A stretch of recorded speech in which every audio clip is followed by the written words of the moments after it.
अग्निपथ योजना, अग्निवीर योजना जब से आई है तब से ये बहुत विवादों में ही रही है। इस योजना को लेके बहुत ज़्यादा देश के अंदर आगजनी हुई थी, बहुत से नौजवानों ने आत्महत्या भी कर ली थी, देश के अंदर बहुत तोड़ फोड़ हुई, रेल रोको आंदोलन, पता नहीं कितने बवंडर हुए थे इस योजना को लेके।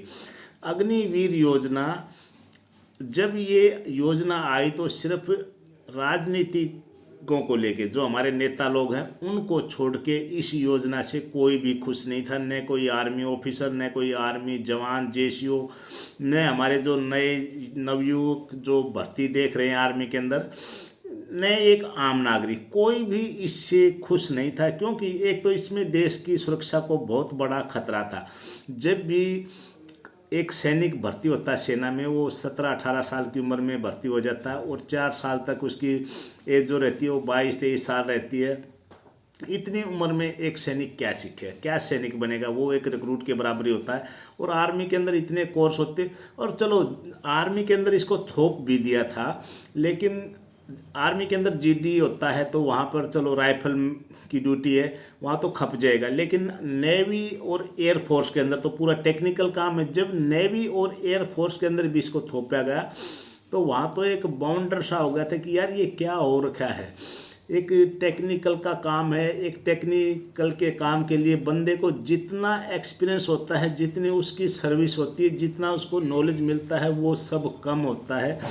इसके अंदर कोई प्रिपेयर्ड नहीं होता, कोई भी इसका अंतिम छोर नहीं होता, जितना इसके अंदर होता है वो कम ही है। लेकिन ये अग्निपथ योजना ज़बरदस्ती थोप दी गई। उस वक्त चीफ ऑफ आर्मी स्टाफ थे मनोज मुकुंद नरवाने साहब, जनरल मनोज मुकुंद नरवाने। उन्होंने जब उनके पास ये प्रपोजल गया था तो उन्होंने इसको बिल्कुल खारिज कर दिया था कि नहीं, ये योजना बिल्कुल ठीक नहीं है। लेकिन उस वक्त सीडीएस रावत साहब थे, रावत साहब तीनों सेनाओं के ऊपर थे तो उनकी पावर ज़्यादा थी, इसलिए जनरल नरवाने साहब चीफ ऑफ आर्मी स्टाफ को इस दबाव में आके इस योजना को भरना पड़ा था। हाँ, लेकिन उन्होंने मना कर दिया। पहले इसके अंदर जब अग्निपथ योजना का प्रपोजल आया था नरवाने साहब के पास, उस वक्त सेना के अंदर जो अग्निवीर भर्ती होंगे उनकी सैलरी 20,000 बताई गई थी।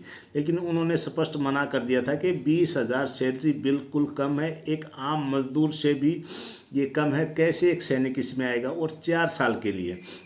देखिए, बोलने को तो कोई कुछ भी बोल देता है कि हम देशभक्त हैं, हम देश के लिए आए हैं, देश की सुरक्षा के लिए आए हैं, देशभक्ति हमारा जुनून। लेकिन सबसे पहले अपने परिवार होता है, देश बाद में आता है।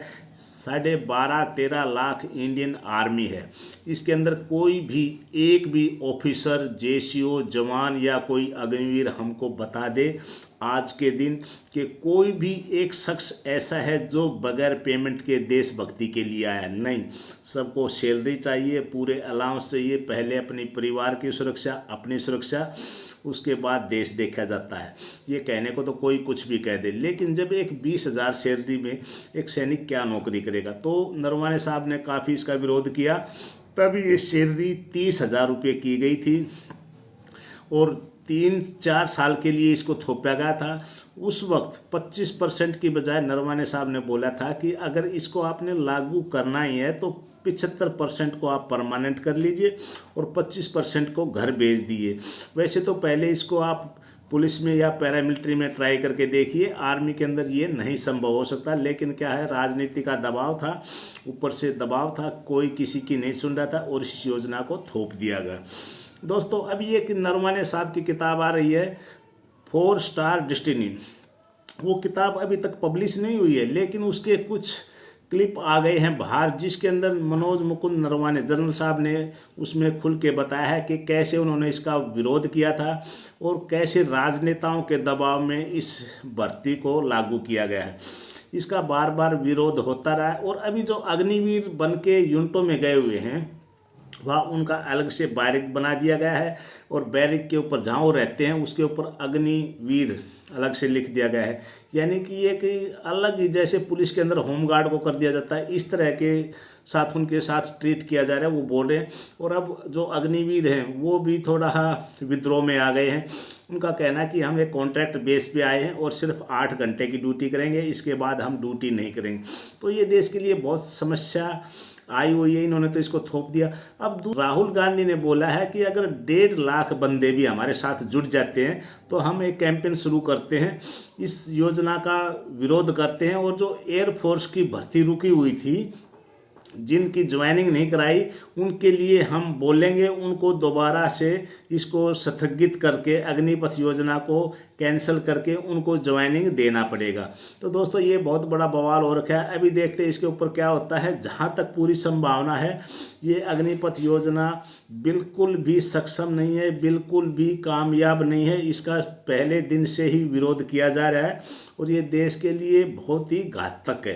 तो देखते हैं दोस्तों अभी कितने नौजवान जुड़ते हैं राहुल गांधी के साथ और आगे क्या होता है। आपको हमारी ये वीडियो कैसी लगी कमेंट्स बॉक्स में ज़रूर बताना।